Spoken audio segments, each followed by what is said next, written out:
limpahan rahmat, taufik, hidayah dan hidayahnya pada kita semua.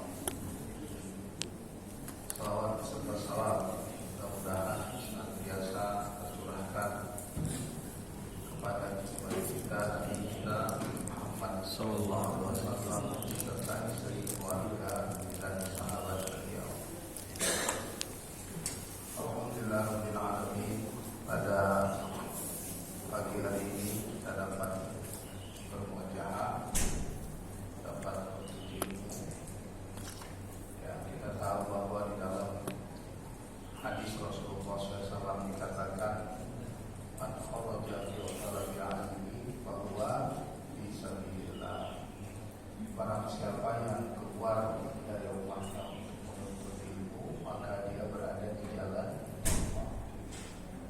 Kemudian Allah juga mengatakan ya fa'ila alladziina amanu minkum walladziina utul ilma darajat. Jadi orang-orang yang beriman dan orang-orang yang memiliki ilmu diangkat oleh Allah beberapa derajat. Artinya tidak sama orang yang beriman dengan tidak orang beriman, dan tidak sama orang yang beriman dan berilmu dengan orang yang beriman tapi tidak berilmu. Maka salah satu ciri khas orang beriman yang dimuliakan oleh Allah Subhanahu wa ta'ala adalah orang yang beriman dan berilmu. Nah, Bapak Ibu berada di posisi itu, orang yang beriman dan berilmu. Bapak Ibu sekalian, kita akan membahas tentang al-zikr. Ya, dasarnya kekuatan al-zikr, ya, kekuatan zikrullah. Ya, salah satu karakter yang disebut oleh Allah menjadi ciri khas ulul albab. Di dalam surat Ali Imran ayat 190 sampai 191 Allah mengatakan a'udzubillahi minasyaitonir rajim. Bismillahirrahmanirrahim. Inna fi khalqis samawati wal ardi wa ikhtilafil laili wan nahari la'ayatin liulil albab. Di dalam sesungguhnya di dalam penciptaan langit dan bumi dan perubahan malam dan siang adalah tanda-tanda bagi ulul albab. Sesungguhnya di dalam penciptaan langit dan bumi, perubahan malam dan siang adalah tanda-tanda bagi ulul albab. Jadi kalau bahasa Indonesia sering disebut cerdik cendekiawan, ya, atau cendekiawan saja. Nah, ini adalah kelompok ulul albab. Nah, siapa ulul albab ini? Allah katakan di ayat tersebut, alladzina yadhkurunallaha qiyaman wa qu'udan wa 'ala junubihim. Alladzina yadhkurunallaha qiyaman wa qu'udan wa 'ala junubihim. Orang yang berzikir mengingat Allah ketika berdiri, ketika duduk, ketika berbaring. Jadi ciri khas utama ulul albab itu adalah orang yang berzikir ketika berdiri, mengingat Allah ketika berdiri, ketika duduk, ketika berbaring. Yang kedua adalah wa yatafakkaruna fi khalqis samawati wal ardi. Ya, orang-orang yang berpikir tentang penciptaan langit dan bumi. Ya, wa yatafakkaruna fi khalqis samawati wal ardi rabbana ma khalaqta hadza batila subhanaka faqina adzabannar. Dari zikir dan fikir dia menemukan, ya Allah, tidak ada yang kau ciptakan di muka bumi dengan sia-sia, selamatkan kami dari siksa neraka. Jadi alladzina yadhkuruna Allaha qiyaman wa qu'udan wa 'ala junubihim wa yatafakkaruna fi khalqis samawati wal ardi rabbana ma khalaqta hadza batila faqina adzabannar. Jadi kalau Bapak Ibu memaksimalkan kemampuan rasionalitas untuk berpikir, itu disebut dengan tafakkur. Jadi bukan hanya sekedar berpikir biasa, jadi tafakkur. Nah, kalau Bapak Ibu memaksimalkan mengingat Allah, menyebut, mengingat, merasakan, memahami, itu namanya az-zikr. Jadi bukan hanya menyebut. Jadi zikir itu bukan hanya menyebut, tapi zikir itu menyebut, mengingat, memahami, merasakan. Makanya ketika kita misalnya berzikir tentang al-asma al-husna, ar-Rahman, ar-Rahim, al-Malik, al-Qudus, al-Wassalam, al-Mu'min, al-Muhaimin, dan seterusnya, itu bukan hanya menyebut, tapi bagaimana kita memahami esensi dari ar-Rahman, ar-Rahim, bagaimana kita memahami esensi al-Malik, al-Qudus, dan seterusnya. Nah, ketika kita sudah memahami makna daripada al-asma al-husna, bagaimana nama-nama yang baik itu, nama-nama yang maha mulia itu, kemudian kita realisasikan di dalam hidup kita. Jadi kalau Allah Ar-Rahman Maha Pengasih, maka jadilah hamba yang mengasihi. Kalau Allah Ar-Rahim Maha Penyayang, maka jadilah hamba yang menyayang. Kalau Allah adalah Al-Alim, yang maha berilmu, kita sedang menyebut nama Al-Alim, maka jadilah hamba yang menyintai ilmu, menuntut ilmu, menyebarkan ilmu. Nah, jadi az-zikr itu bukan hanya menyebut, tapi az-zikr adalah menyebut, memahami, merasakan, dan akhirnya merealisasikan di dalam kehidupan. Nah, jadi ciri khas ulul albab itu yang utama dua. Yang pertama adalah memaksimalkan fikir, menghasilkan tafakkur, memaksimalkan zikir, mengingat Allah, menghasilkan ucapan, pemahaman, penghayatan, dan peringatan, mengingat. Nah, dari kedua ini Bapak Ibu, kita bisa menemukan bahwa semua yang ada di muka bumi ini tidak ada yang Allah ciptakan dengan sia-sia. Makanya orang yang punya dua potensi ini itu selalu membaca tanda-tanda kehidupan. Maka disebut al-ayat. Ayat itu ada dua. Yang pertama adalah ayat Al-Quran, ayat-ayat Qur'aniyah, ya, ayat-ayat Al-Quran. Ketika Bapak Ibu membaca Al-Quran, itu namanya ayat-ayat Al-Quran, dan pahami isi Al-Quran itu. Nah, yang kedua adalah ayat-ayat kauniyah. Ayat-ayat kauniyah itu dengan melihat bulan kita bisa merasakan kebesaran Allah. Dengan melihat matahari kita bisa melihat keagungan Allah.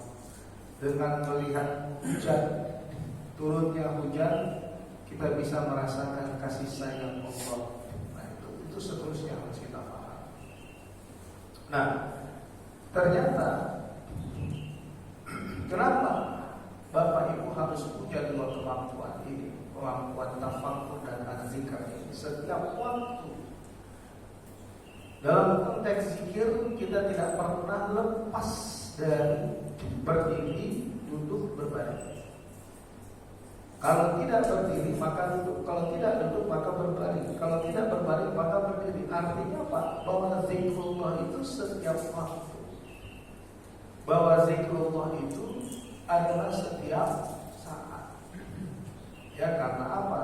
Alladzina yadhkurunallaha qiyaman wa qu'udan wa 'ala junubihim. Orang yang mengingat Allah ketika berdiri, ketika duduk, ketika berbaring.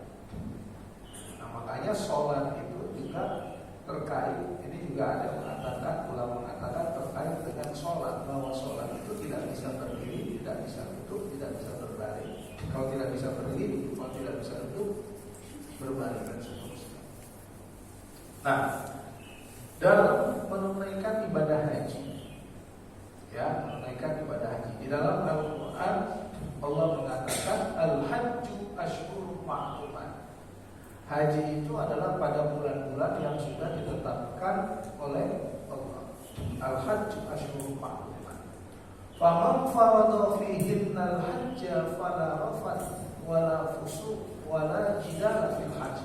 Barang siapa yang diwajibkan Allah atasnya menunaikan ibadah haji, maka fala rafath. Fala rafath itu tidak boleh berbicara, beraktivitas, berbuat, bersikap terkait dengan pornografi. Wala rafath. Wala fusuq itu tidak boleh berbuat fasik. Wala jidal, tidak boleh berbantah-bantahan. Wala jidal fil hajj. Wa man taf'alu min khairin ya'lamullah. Kebaikan saja, kebaikan apa saja yang kamu lakukan Allah pasti mengetahui. Wa tazawwadu fa inna khairaz zadi taqwa. Berbekallah kamu sekalian, karena sesungguhnya sebaik-baik bekal adalah takwa. Wattaqun ya ulil albab. Nah, ada kalimat lagi, wattaqun ya ulil albab. Bertakwalah kepada wahai ulul albab. Nah, berarti kalau begitu yang menunaikan ibadah haji itu sebetulnya orang yang memaksimalkan fikirnya, menghasilkan tafakkur, orang yang menyebut, mengingat, memahami esensi Allah dan seluruh ciptaannya, menghasilkan az-zikr. Jadi kalau begitu pergi haji itu harus punya dua bekal itu, ya, kemampuan bertafakur dan kemampuan berzikir. Maka kelompok ini disebut dengan ulul albab. Di Bapak Ibu, kalau Bapak Ibu mampu masuk di level ulul albab, bukan hanya cerdas secara intelektual, tapi juga cerdas secara spiritual. Itu dia poinnya. Makanya tidak boleh kita melepaskan diri dari aktivitas az-zikr dan tafakur. Nah, sekarang di bawah az-zikr. Az-zikr itu bukan hanya menyebut, tapi az-zikr itu juga adalah mengingat. Az-zikr itu juga memahami. Az-zikr itu juga adalah perasaan.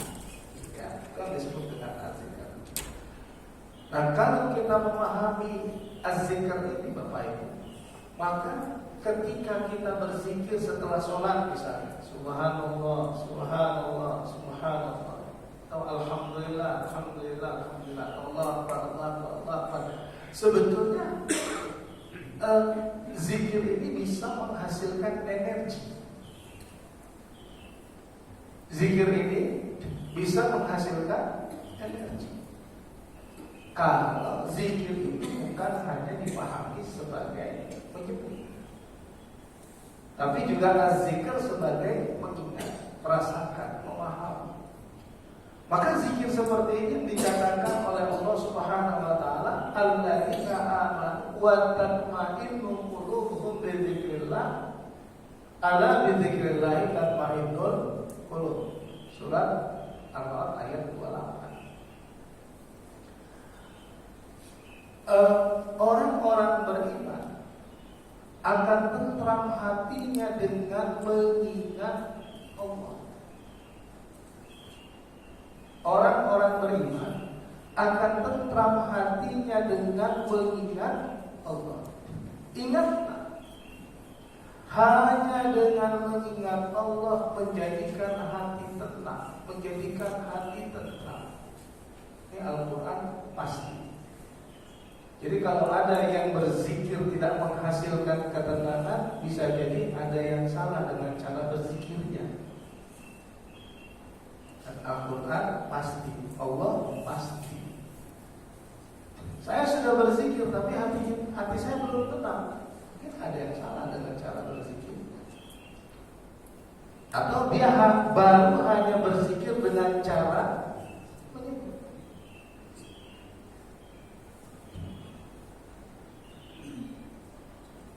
Ada orang yang berzikir, berusaha menjadi ahli zikir. Ada satu kejadian tahun 75 7-8 tahun yang lalu, para penyelenggara haji berkumpul di Mekah, 5 penyelenggara haji dalam satu perjalanan haji konsorsium. Mereka sudah membayar DP hotel transit, rumah transit, bukan hotel, rumah transit. Membayar DP ke salah seorang yang dianggap penanggung jawab di Mekah. Maka 2-3 kali kita meeting dengan orang ini. Saya sebagai pembimbing, jadi nggak lepas zikirnya tasbihnya nggak lepas. Sambil ngobrol sambil berzikir. Nah, kira-kira seminggu sebelum masuk rumah transit, ya, dari masuk Madinah, dari Madinah 8 hari masuk ke hotel transit, rumah transit. Enggak, waktu itu masuk ke Mekah baru ke transit. Nah, meeting lah waktu di Mekah. Nah, beberapa hari sebelum masuk rumah transit, yang punya rumah transit tahu bahwa seluruh jemaah haji ini tidak diperkenankan masuk ke rumah transit. Nah, termasuk saya ada di situ, jadi saya sebagai saksi di situ. Kenapa? Karena ternyata uang yang diserahkan sebagai DP kepada si fulan yang tadi yang saya sebut berzikir itu nggak sampai kepada yang punya rumah, nggak sampai kepada yang punya rumah. Nah, akhirnya para penyelenggara Bapak Ibu kumpulkan uang kembali, bukan uang kembali untuk menyerahkan, bahkan bukan hanya DP, termasuk pelunasan, agar para jemaah haji ini bisa masuk rumah transit. Kalau tahun-tahun 2 tahun terakhir ini bahkan bukan rumah lagi, harus hotel. Nah, masuklah rumah transit. Nah, saya bertanya setahun pas tahun yang lalu, saya tanya sama penyelenggara, itu gimana kasus uang itu? Belum dibayar sampai hari ini, belum dikembalikan. Bahkan mencari orang ini susah. Dan sampai hari ini masih tinggal di Mekah. Nah, jadi Bapak Ibu, maka dari hal ini saya memahami bahwa zikir itu belum sampai baru sebatas menyebut.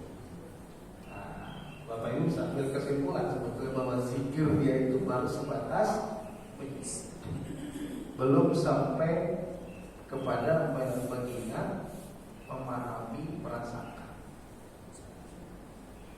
Ya.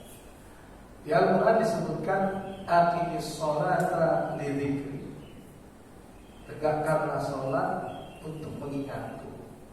Nah, kalau sholat itu ditegakkan, puncak apa ya? Puncak zikir tertinggi itu adalah as-sholat. Ya, puncak zikir tertinggi itu adalah as-sholat. Nah, kalau sholat itu ditegakkan, zikir itu menenteramkan hati tadi, Al-Quran ayat 28 tadi, kemudian sholat itu ditegakkan sebagai bentuk zikir tertinggi kepada Allah, maka sebetulnya bisa menghasilkan inna sholata tanha anil fahsya wal munkar. Sholat itu dapat mencegah perbuatan keji dan bayangkan energi zikir dengan energi sholat disatukan dahsyat. Mendatangkan ketentraman di dalam hati kita. Yang kedua, dapat mencegah kita dari perbuatan keji dan munkar. Nah, tapi fakta bahwa banyak orang yang sholat masih korupsi. Banyak orang yang sholat masih berzina. Banyak orang yang sholat tapi masih menebar fitnah, gibah dan seterusnya. Berarti sholatnya itu belum menjadi energi. Kita mengenal ada energi sholat. Nah, salah satu energi sholat itu ketenangan, kedamaian, Dan juga inna sholata tanha 'anil fahsya' wal munkar. Salat itu dapat mencegah perbuatan keji dan mungkar. Nah, kembali lagi berarti az-zikr dalam bentuk yang banyak dipahami di luar sana bahwa az-zikr dengan istilah menyebut itu tak cukup. Maka harus mengingat, memahami, merasakan. Itulah yang disebut dengan az-zikr. Jadi kalau Bapak Ibu mengatakan subhanallah, subhanallah, subhanallah, subhanallah, subhanallah, subhanallah, artinya apa? Maha suci Allah. Maka sucikanlah Allah di dalam zatnya, di dalam perbuatannya, di dalam sifatnya, bahwa Allah itu tidak sama dengan makhluk. Maka kalau sudah berzikir harusnya tidak lagi percaya kepada dukun. Kalau sudah subhanallah tak percaya lagi kepada para normal. Kalau subhanallah tak lagi main nebak nasi pakai kartu taruh. Kalau sudah subhanallah gak lagi percaya kepada ramalan-ramalan orang. Bagaimana nasib saya ke depan? Berarti subhanallah itu belum menghasilkan energi buat orang tersebut. Karena apa? Subhanallah itu bukan hanya menyebut, memahami, menghayati, merasakan. Maka ketika kita mengatakan subhanallah, sucikanlah Allah di dalam sifatnya, di dalam zatnya, di dalam perbuatan.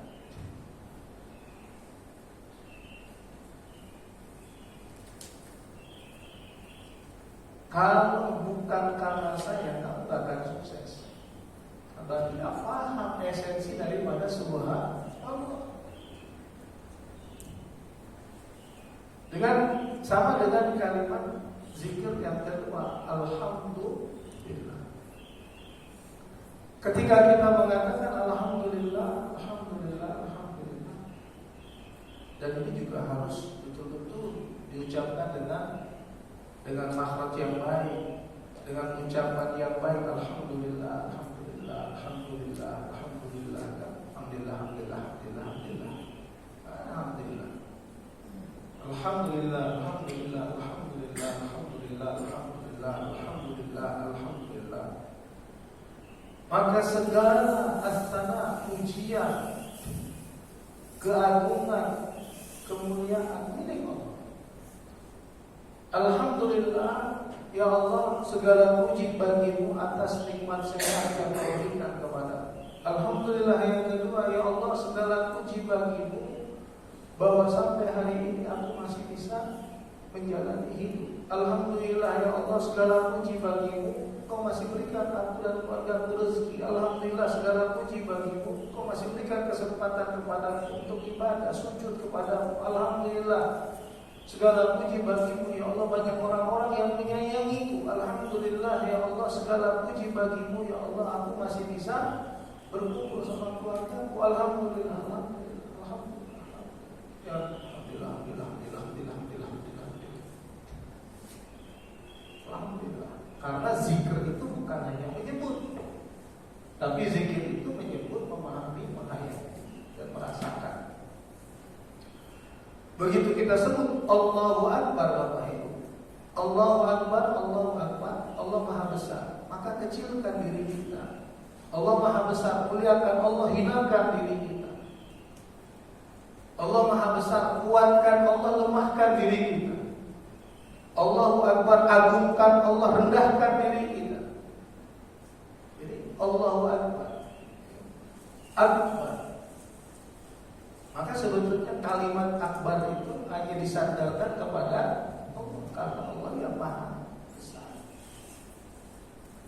Ya. Nah, kalau begitu zikir kita maka menghasilkan energi.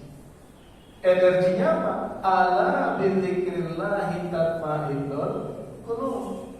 Dengan mengingat Allah, dengan berzikir kepada Allah, menenteramkan hati kita. Maka harusnya orang berzikir itu hidupnya tenang, hidupnya damai.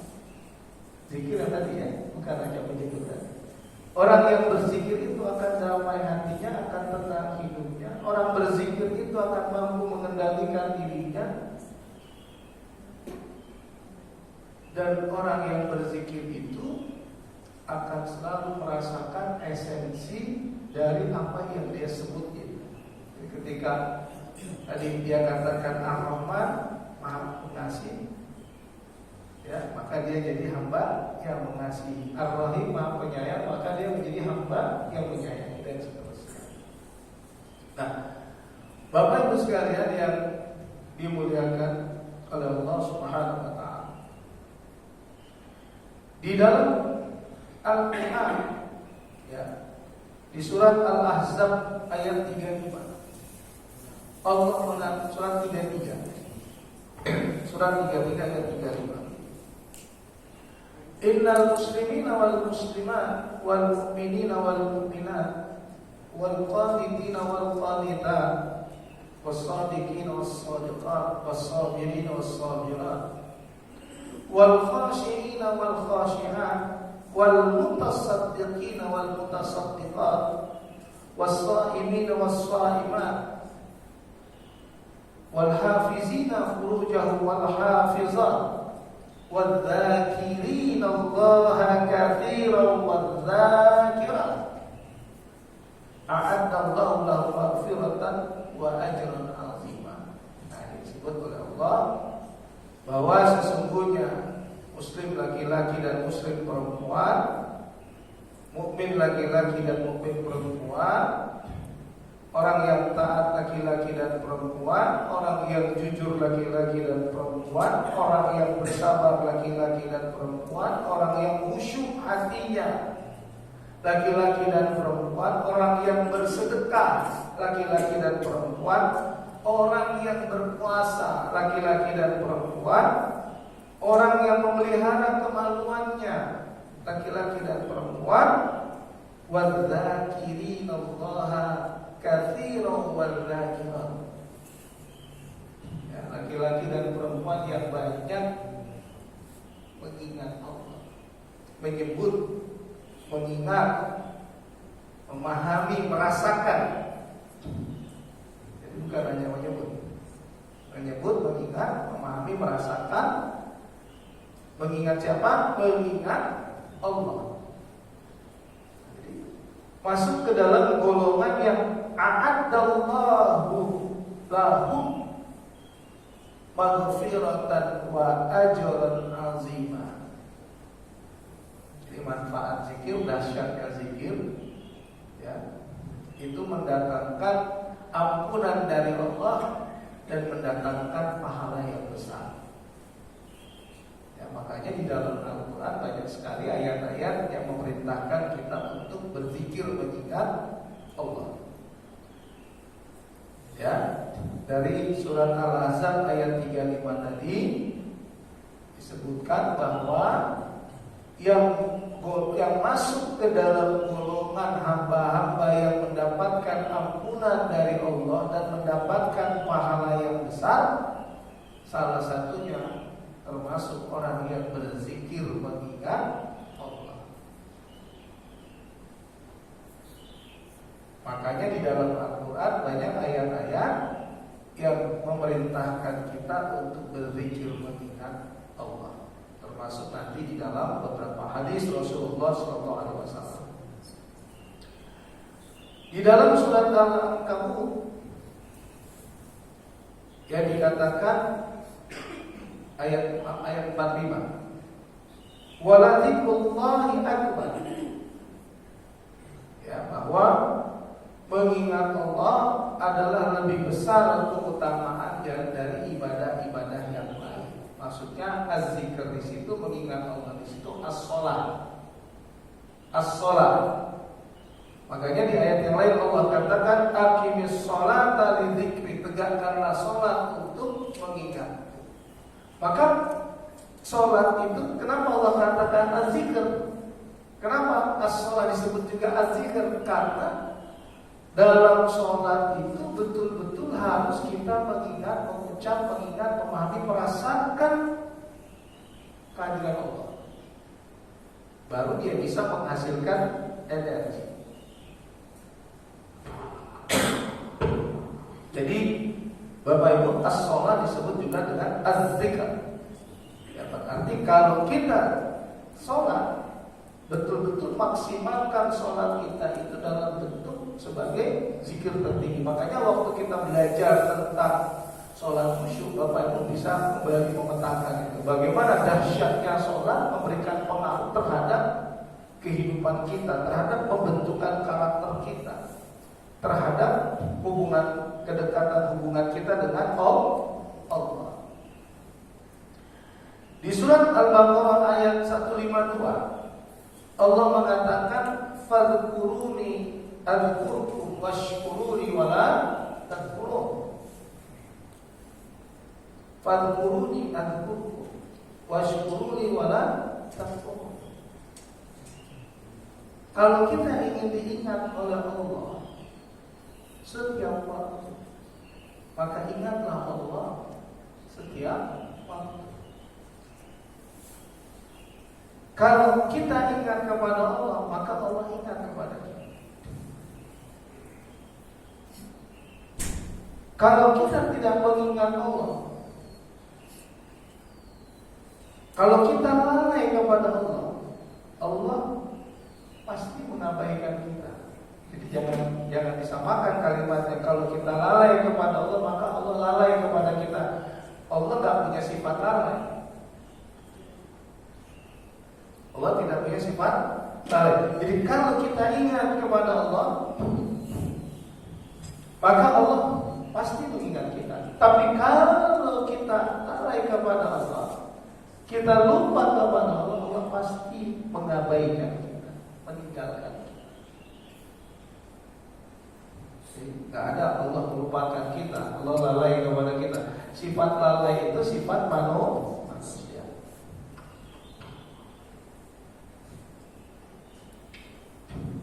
Di dalam surat Al-Hasyr surat 59 di ayat 18, ya ayyuhalladzina amanu taqullaha wal tanzur nafsum ma qaddamat lighad wattaqullaha innallaha khabirum bima ta'malun.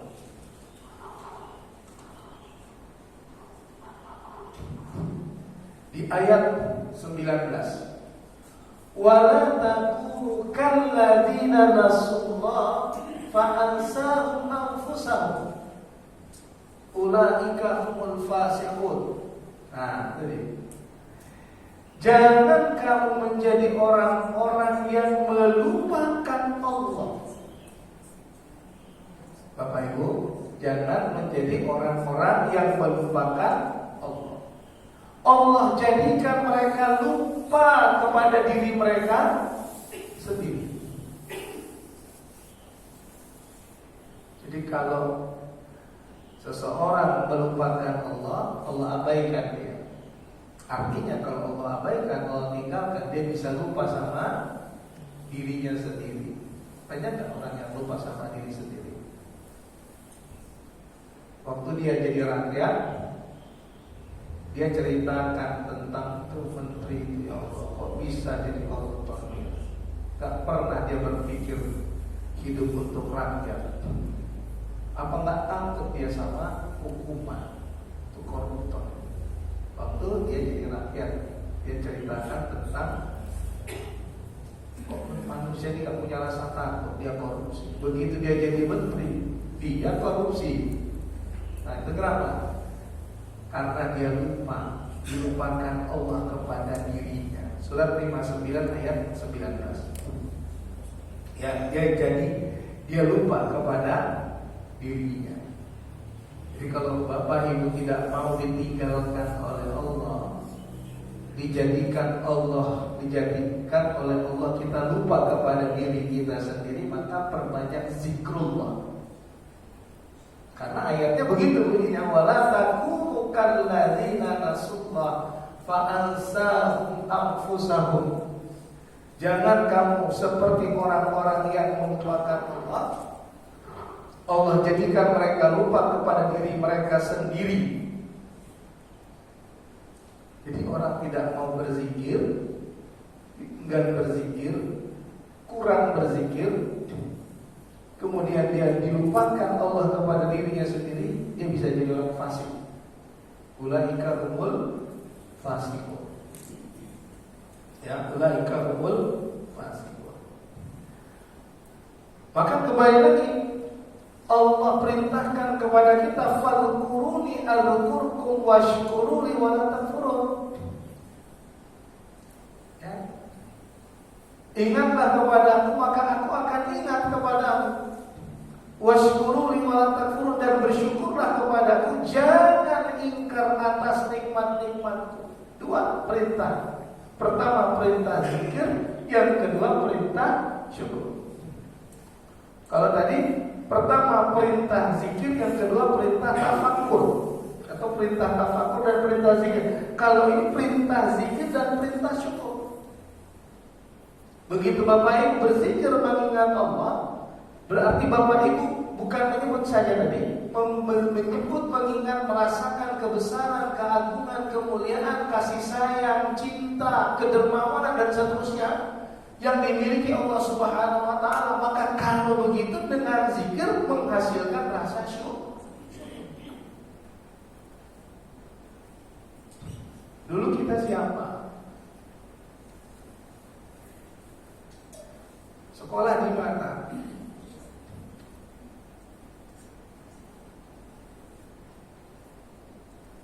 Kemudian kok bisa melalui fase-fase kritis di dalam hidup kita pada saat kita sekolah.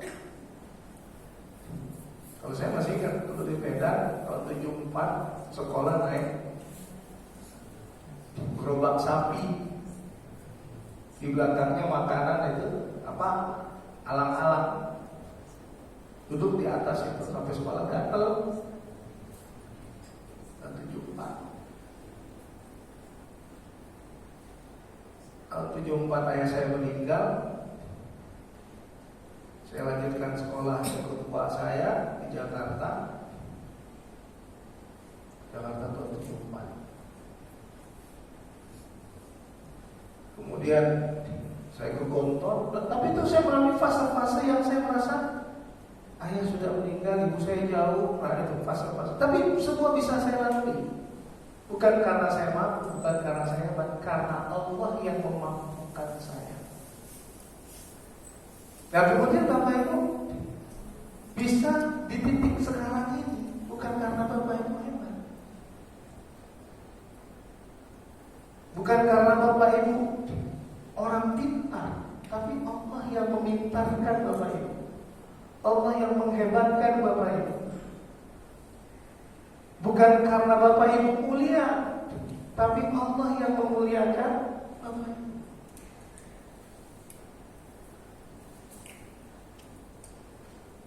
Artinya, kalau Bapak Ibu tadi berzikir dan segala sesuatu yang barusan kita sebut tadi, baru sebagian yang kita, sebagian kecil banget kita sebut tadi, itu kan bagian dari kehendak Allah atas Bapak Ibu. Maka zikir itu menghasilkan apa?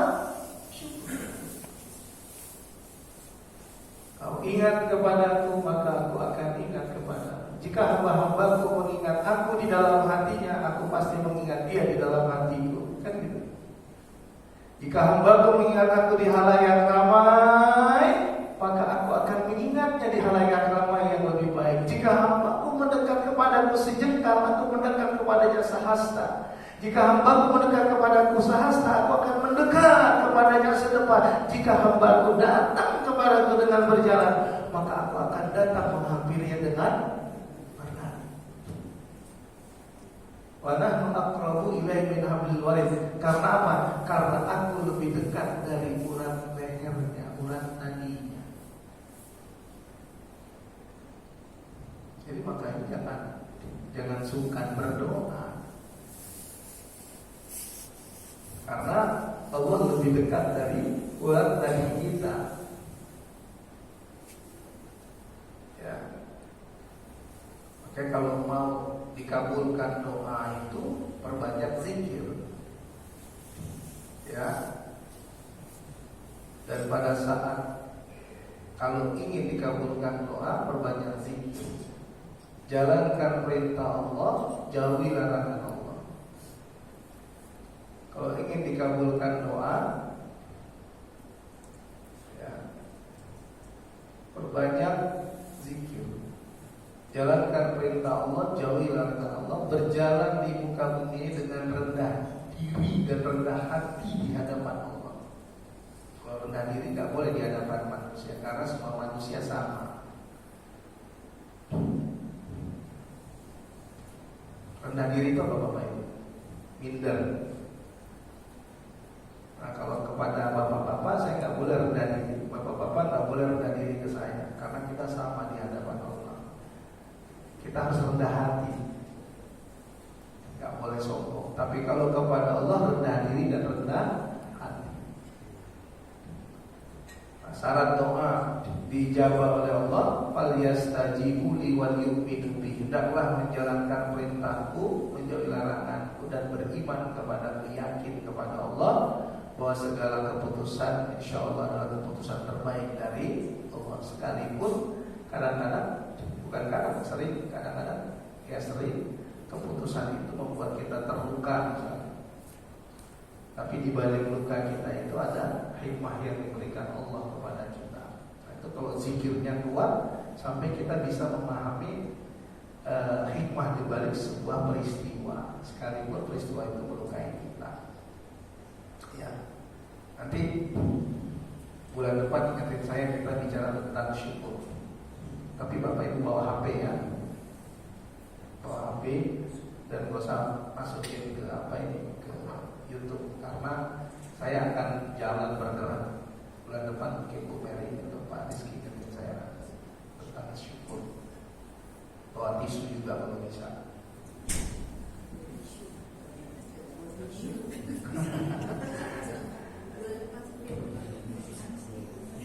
Banyak nangis itu, ibu-ibu terutama ya. Saya gak nyuruh nangis, ini nangis saja ibu nanti. Bulan depan saya tolong. Dan agak lama waktunya, jadi saya 2 jam, paling sedikit 1,5 jam. Nah baik. Kemudian di ayat yang lain, Al-A'raf ayat 205. Wadhkur rabbaka fi nafsika tadarru'an wa khifah. Ya. Dan sebutlah nama Tuhanmu di dalam hatimu. Berarti kan kalau bukan di lisan, berarti di situ kalimat zikir itu ingat. Kenapa? Karena adanya di dalam apa? Hati. Jadi kalau pakai saya katakan, kalau zikir dipahami hanya sekedar menyebut, maka jangankan tadi kayak satu peristiwa tadi yang saya katakan, ditinggal di Mekah, tasbihnya tak pernah tinggal, sambil ngobrol sambil bertasbih dia, tapi nilai.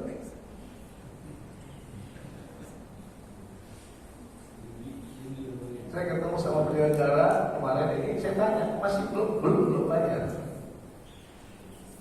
Udah nggak jelas, padahal 7-8 tahun yang lalu. Tapi jangan juga Bapak Ibu kalau ada ahli zikir kemudian tiba-tiba dia harus masuk penjara, terus Bapak Ibu punya kesimpulan sama yang tadi, belum tentu, kan bisa aja fitnah juga. Tapi kalau yang barusan tadi memang fakta yang saya alami, tapi jangan digeneralisir, bisa aja fitnah yang menimpa dia. Ya. Nah. Maka ingatlah Allah di dalam hatimu dan rendahkanlah dirimu. Jadi begitu ingat keagungan Allah, kebesaran Allah, rendahkan dirimu. Gitu. Wahifah itu rasa takut. Maka ada istilah ar-roja wal khawf. Ar-roja itu harapan, khawf itu takut. Ada istilah harap-harap cemas. Jadi dalam zikir itu harus ada harap-harap cemas. Ar-rojanya harapan, cemasnya itu cemas dalam pengertian takut kepada Allah. Ya Allah, aku takut kau tinggalkan aku. Aku takut kau abaikan aku. Aku takut kau tidak peduli kepada aku. Aku takut kau tinggalkan aku pada saat di hari perhitungan. Aku takut pada saat aku lemah tidak berdaya. Kapan itu? Pada saat sakratul maut. Kau tidak curahkan rahmat kepadaku. Nah itu takut. Maka zikirlah kepada Allah disertai dengan rasa takut. Maka ketika disebut dengan zikirlah kepada Allah di dalam hatimu, berarti bukan menyebut, mengingat. Tapi mengingat akan sulit kalau tidak disebut. Makanya kekuatan zikir itu mengingat, menyebut, mengingat, memahami, merasakan. Baru mampu diaplikasikan di dalam kehidupan. Wa khifah wa dunal jahri minal qaul bil ghudwi wal asar wa taqum minal ghafilin. Ya, tidak mengeraskan suara. Itu Allah itu tak jauh dari kita, Bapak. Allah, Allah, Allah, Allah, Allah, Allah, Allah, Allah. Illallah, la ilaha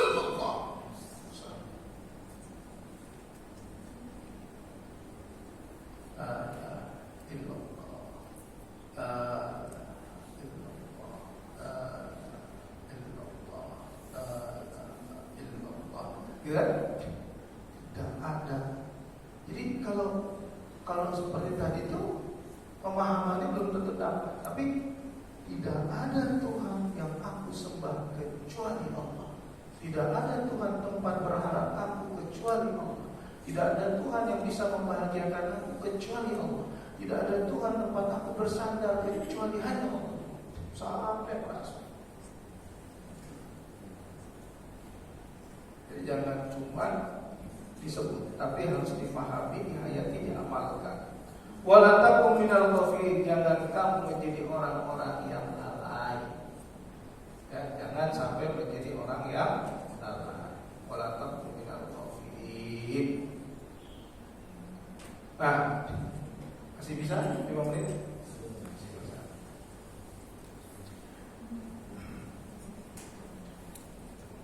Di dalam hadis Rasulullah SAW disebutkan, nah ini dia, mulai apa aja di antaranya amalan zikir kita.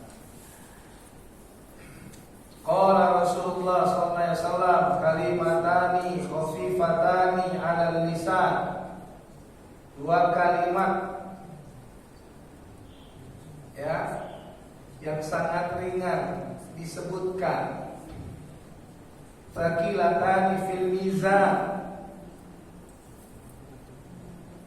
Jadi walaupun saya menyebutnya istilah disebutkan, karena sebenarnya zikir itu sekali lagi bukan hanya disebutkan, disebut, diingat, dihayati, diamalkan.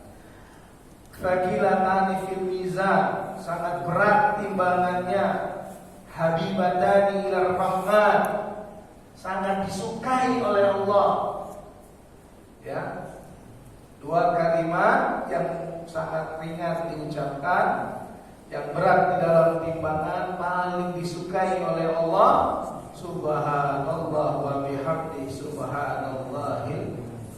Coba, subhanallah wa bihamdi, subhanallahil azim. Subhanallah wa bihamdi, subhanallahil azim. Subhanallah wa bihamdi, subhanallah 1 kalimat. Kalimat kedua, subhanallahil azim. 2 kalimat ya 2 kalimat yang sangat ringan di lisan, berat timbangannya, nilainya berat, timbangannya berat, dan paling disukai oleh Allah. Subhanallah wa bihamdi, subhanallahil azim. Diamalkan nanti Bapak Ibu ya. Itu langsung ijazah dari Rasulullah itu. Ini kan hadis sunnah. Ya. Yang kedua,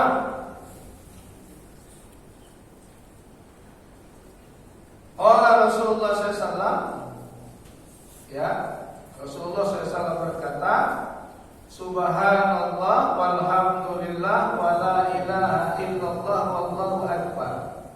Ahabbu ilayya, lebih aku cintai, kata Rasulullah, mimma tola'at alaihi syamsu, dari segala apa yang disinari oleh matahari. Apa maksudnya? Subhanallah, alhamdulillah, la ilaha illallah, Allahu akbar, lebih aku cintai dari segala yang disinari oleh matahari. Apa yang gak kena sinar matahari? Artinya apa Bapak Ibu? Artinya Rasulullah ingin mengatakan bahwa kalimat subhanallah, alhamdulillah, wa la ilaha illallah, Allahu akbar lebih aku cintai dari dunia dan seisinya. Karena kan semuanya kena matahari, dari dunia dan seisinya. Jadi kalau Bapak Ibu ingin dicintai oleh Allah dan Rasul, pertama subhanallah wa bihamdi subhanallahil azim. Yang kedua subhanallah, alhamdulillah, la ilaha illallah, Allahu akbar. Ya. Dan kemudian masih banyak.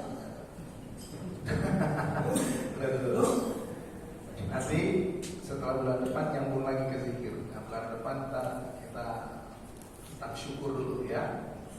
Ada pertanyaan sampai sini Bapak Ibu? Masih banyak. Ya. Ya Pak.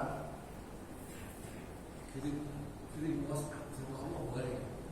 Sekarang saya ngirim WhatsApp. Iya. Saya punya 2 HP. Iya.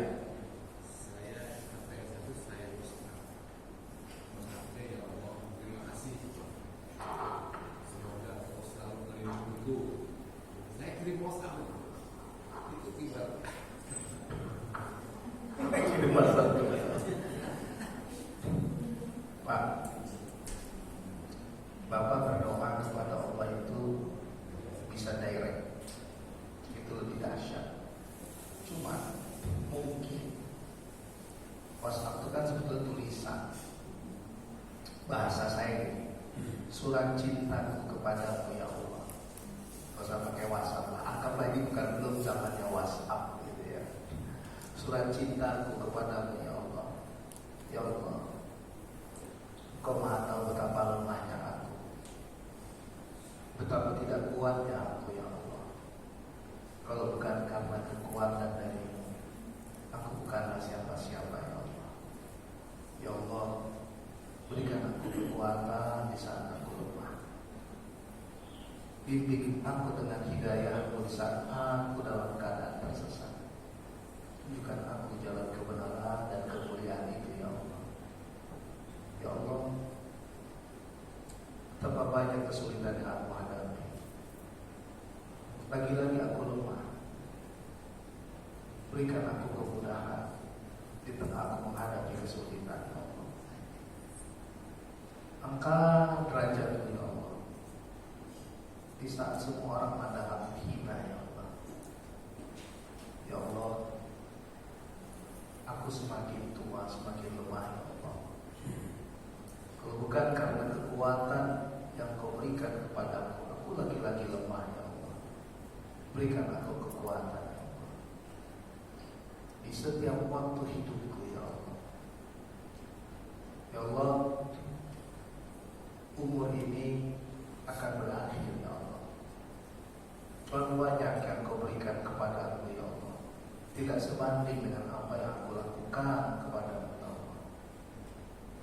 Engkau maha tahu ya Allah, terkadang aku lemah ya Allah. Aku lalai. Tidak sebanding nikmat-Mu dengan sholatku, tidak sebanding nikmat-Mu dengan zikirku, tidak sebanding nikmat-Mu dengan kebaikan yang aku lakukan kepadamu ya Allah. Kadang-kadang muncul rasa takut di dalam hatiku ya Allah. Aku meninggalkan generasi anak cucu yang lemah ya Allah. Maka ya Allah, kuatkan anak cucuku ya Allah.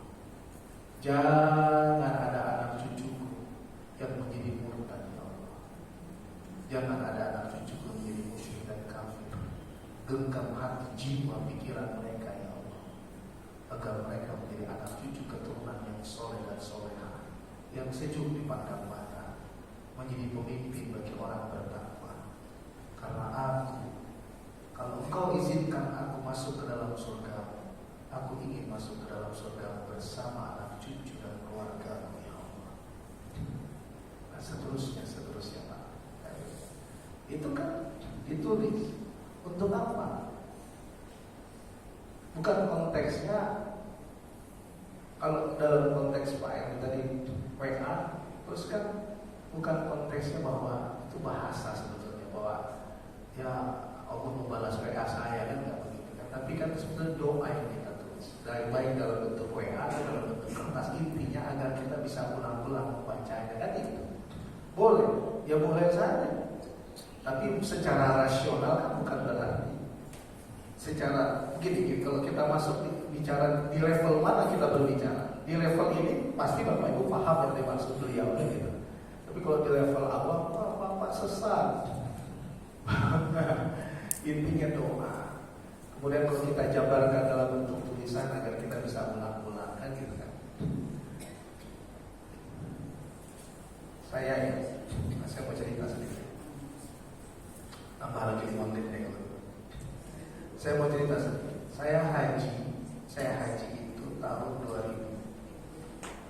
Kos saya tiap bulan masih ditagih uang kos sama ibu kos. Dan pernah saya disuruh pergi oleh ibu kos.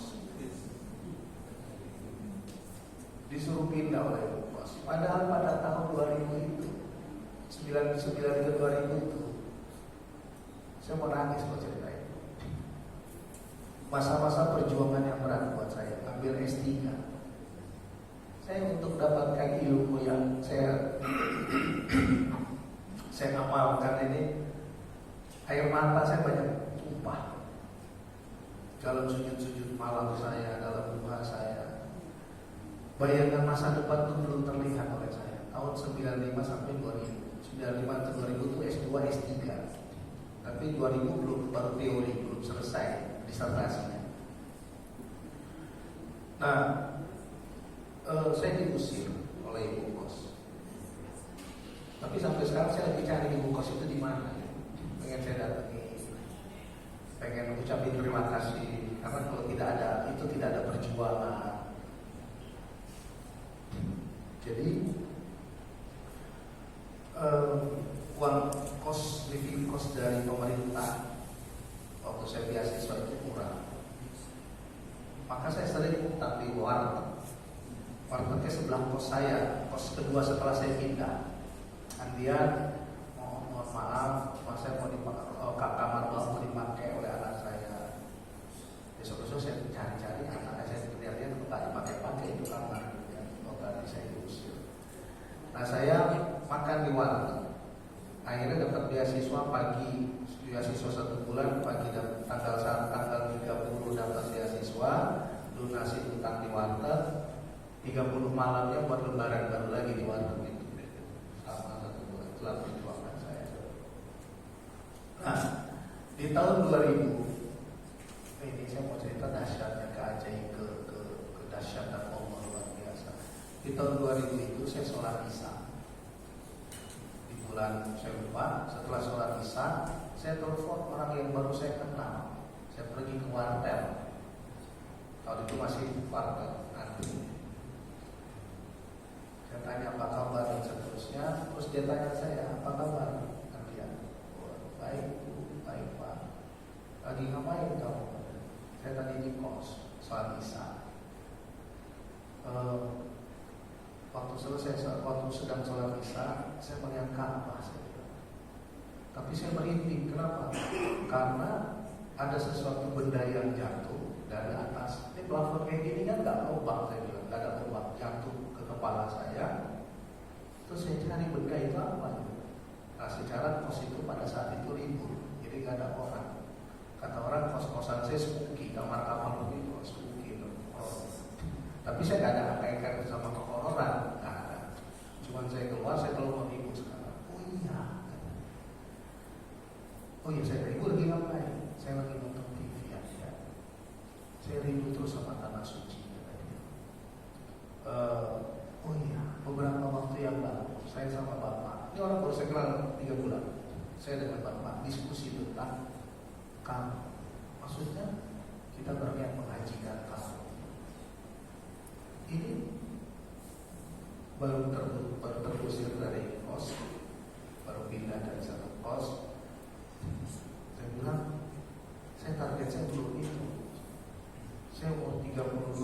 tapi saya belum nikah ini saya bilang. Masa depan saya masih belum kelihatan. Udah pergi haji dulu saya. Udah pergi haji. Saya keluar dari wartel itu kayak gak jejak kaki saya di jalan.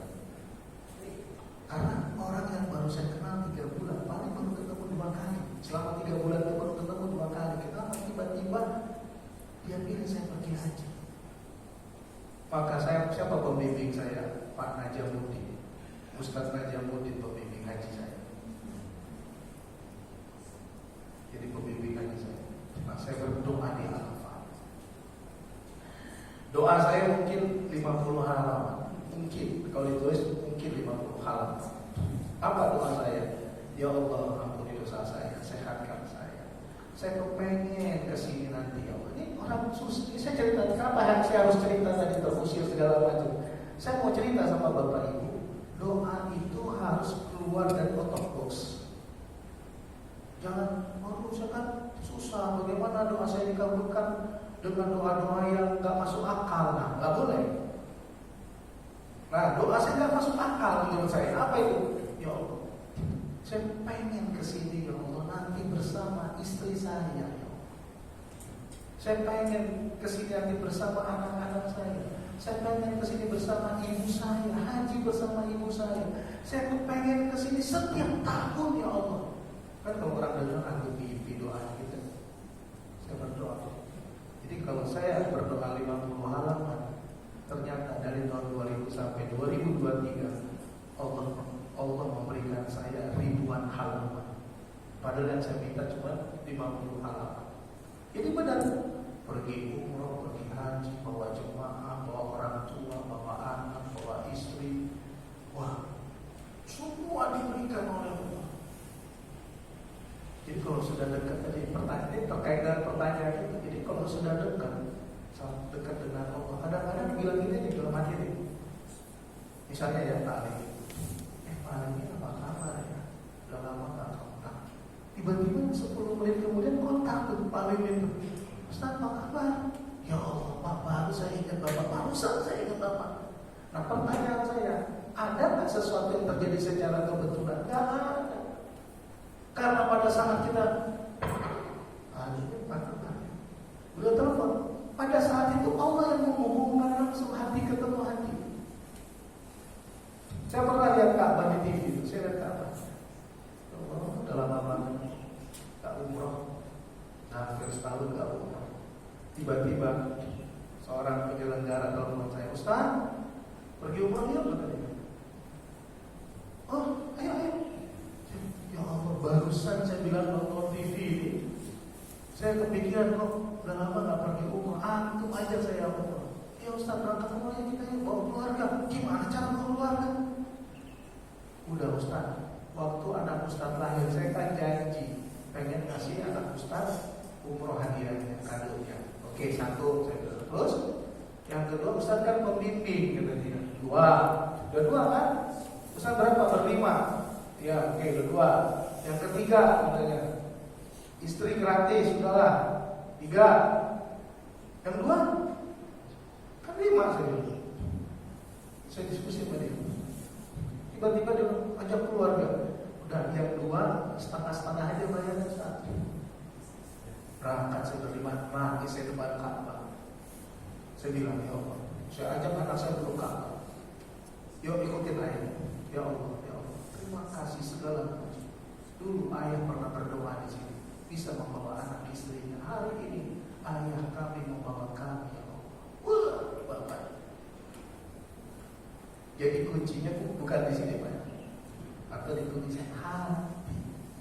Pada saat mengungkapkan itu dengan hati, maka masuklah itu Pak. Kalau doanya pakai hati, ya Allah, dalam aku nggak pergi umrah, ya Allah, gitu ya. Itu kan hati banget tuh. Itu menembus batas menuju arus doa kita. Ya, jadi jangan batasi doa itu dengan keadaan kita. Kalau kita keadaan kita, ya Allah, aku miskin, gimana aku bisa pergi haji? Nanti salah. Tahun depan Bapak Ibu pergi haji, yakin kan? Yakin kan? Kalau yakin, ya. Tapi kalau yakin, Bismillah. Tahun depan kita pergi haji. Amin ya Allah. Insya Allah tahun depan berangkat. Gak mahal, 350 juta. Loh, dari mana duitnya? Kalau sudah bukan Furoda, kalau Furoda masih kemarin Furoda itu jauh 9 kilo kemarin tahun begini. Tahun depan tuh kan tenteng di samping Jamarat. Bisa, insya Allah. Balik benar. Bulan November pergi umroh dulu tapi gratis umrohnya. Saya dapat alhamdulillah berangkat pergi umroh di bulan November, pergi haji kemudian. Ya, kalau Allah bilang pun fayakun ada yang sulit bisa. Itu aja ya. Nanti kita sambung lagi bulan depan. Dahsyatnya syukur. Nah, kalau bawa HP dia bisa tulis atau bawa kertas sama pulpen dan jangan lupa tisunya di sebelah belakang. Ya, kita bisa sehat-sehat semua ya. Bapak Ibu sehat-sehat, saling mendoakan. Ya, saling mendoakan. Mudah-mudahan semua urusan kita dimudahkan oleh Allah. Subhanallah wa bihamdihi asyhadu an la ilaha illa anta